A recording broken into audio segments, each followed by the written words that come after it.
Hey, YouTubes. It says we're live. Wow, happy Sunday. If you're a Minnesota fan, you're obviously super ecstatic about the game yesterday. I didn't watch it personally, although I heard a lot about it when we went out to dinner last night from the gentleman sitting next to us. So, way to go, Vikings. It's very exciting. So, I love the fact that I'm in Minnesota. It's like 5 degrees. No, it's 8 degrees, and I have on like a linen top. Like, what?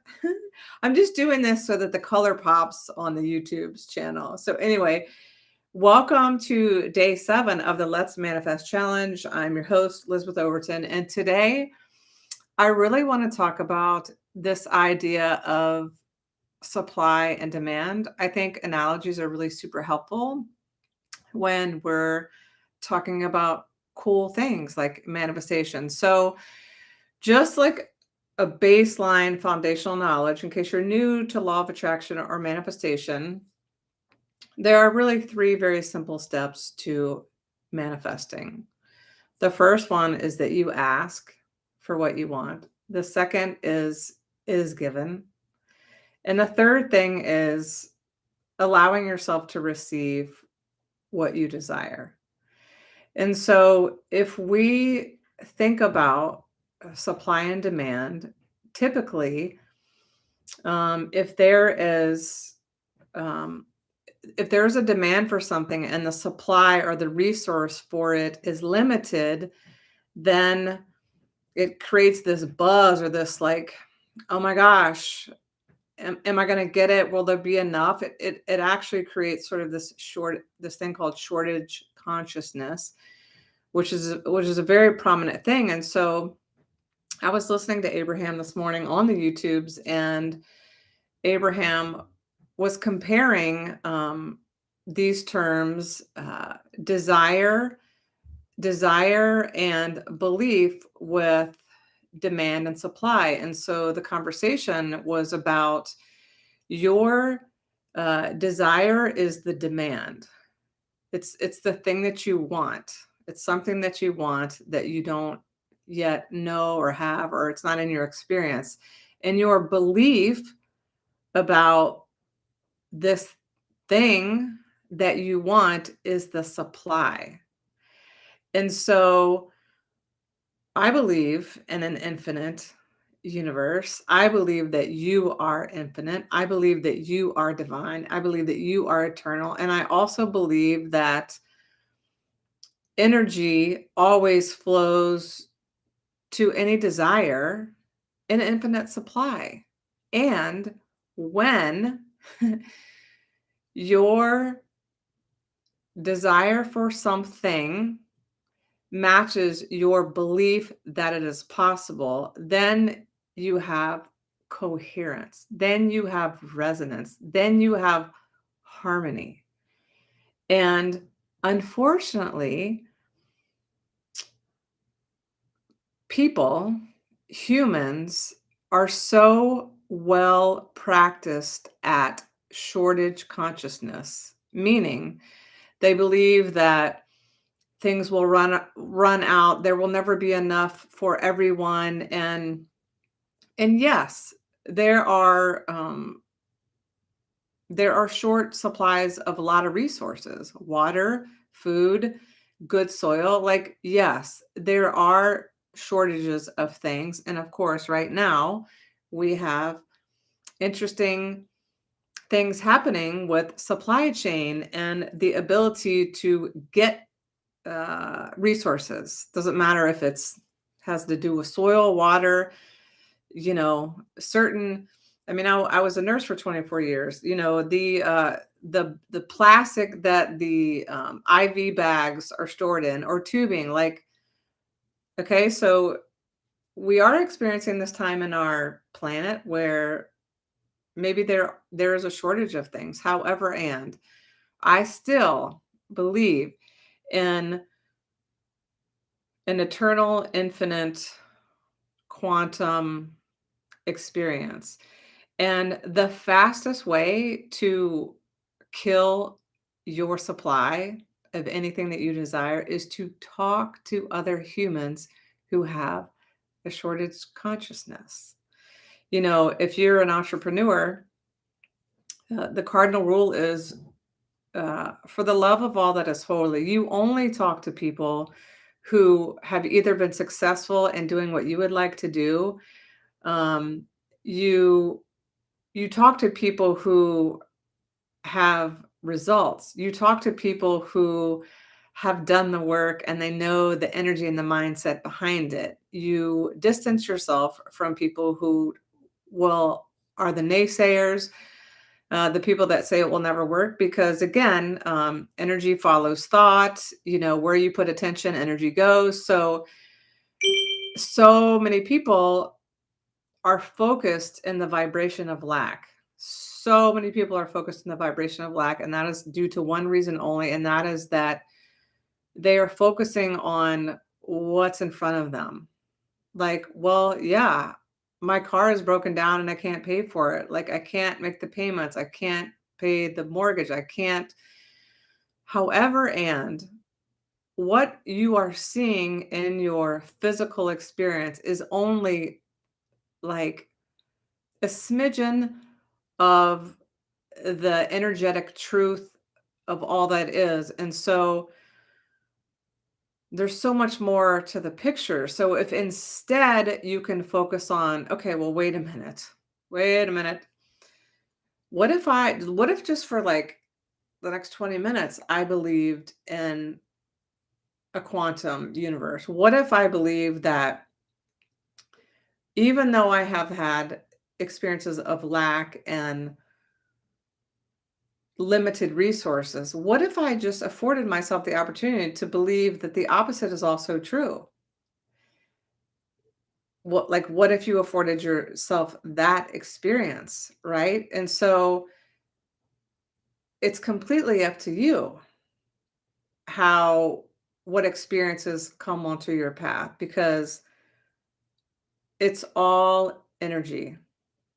That's all it is. And so I just want to remind you to be very conscientious of what you're thinking in between your ears, who you're talking to. And Jim Rohn says, you're the average of the 5 people that you hang out with the most. So are you surrounding yourself with people who have an abundance consciousness or a shortage consciousness?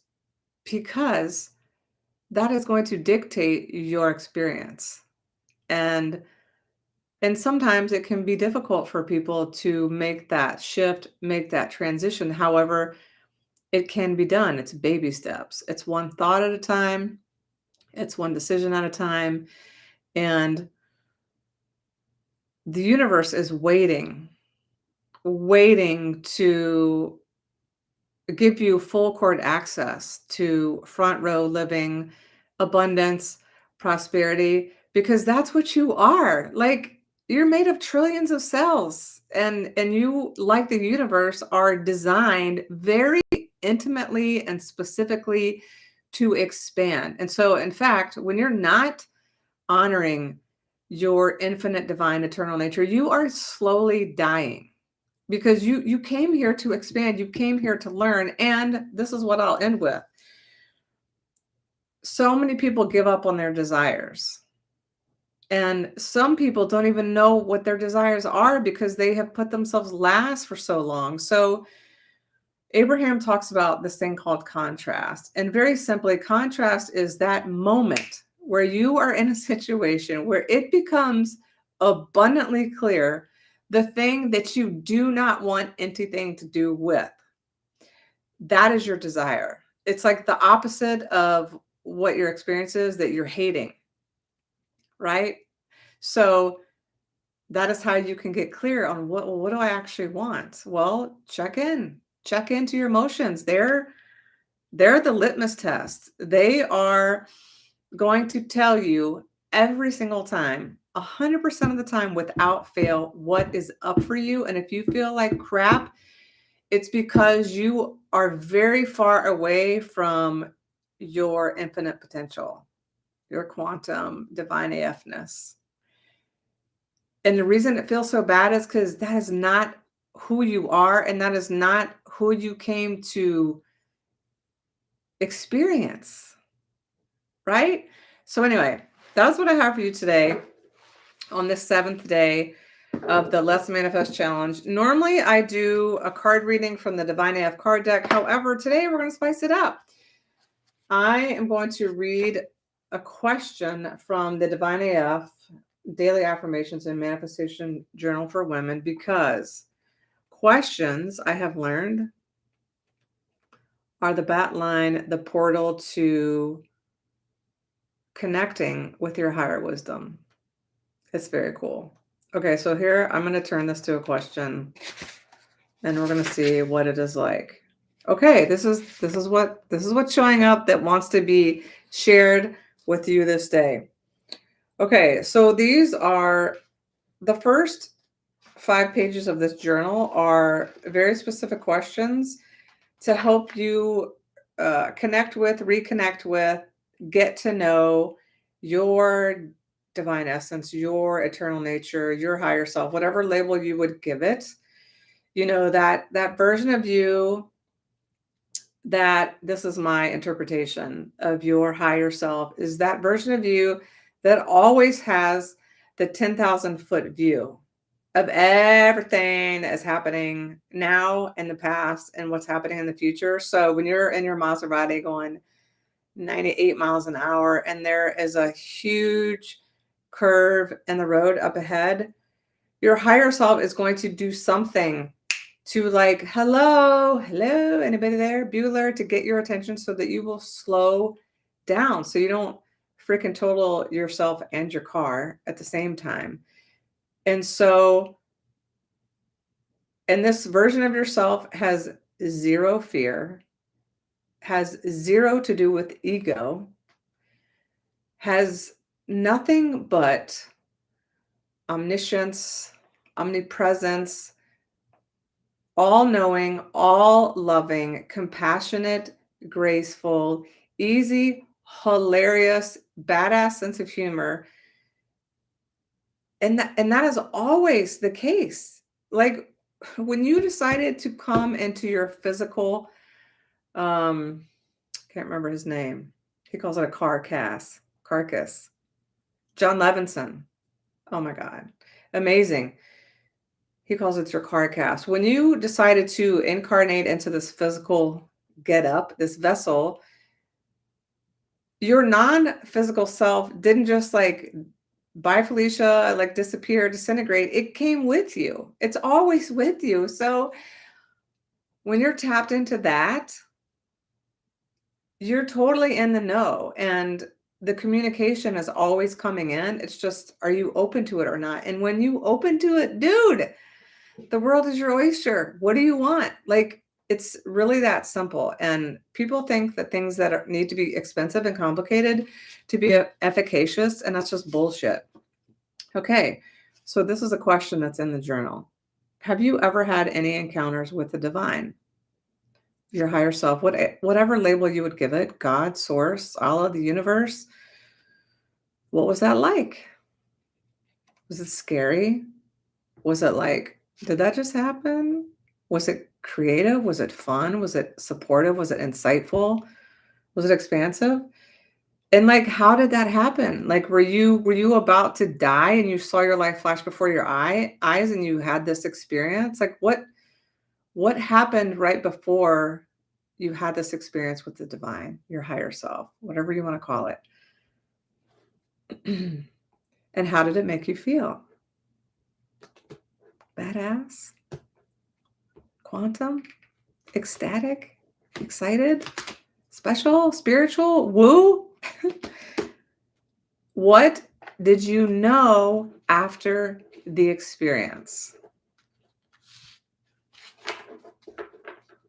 I will leave you with those questions. And before I go, I will share one of the most significant encounters with the divine I have ever had. It was actually at Lake Harriet, one of my favorite lakes of all time. I've lived here for 24 years, and I have been drawn to this place like a moth to a flame. It's a lake. It's clearly a vortex. It doesn't matter how much shit is on the fan or how many lemons are on my doorstep. when I go to this place, and I try to go there every day, it doesn't matter. Every single time, it's like the first time I've ever been there. And I was working on overcoming a limiting belief that I wasn't creative enough to be successful as an entrepreneur. I'm trained as a nurse. And I'm walking around this lake that I go to every day for tons and tons since the beginning of time. And all of a sudden, I hear a very crystal clear message that says, "Hey, Elizabeth, you should create an oracle deck called Divine Downloads Channeled Wisdom from Your Soul." And I was by myself, and I wish I could have had a recording of my reaction because, especially to figure out how much time it took for me to get the message and to also then realize what was actually happening because I started busting a gut.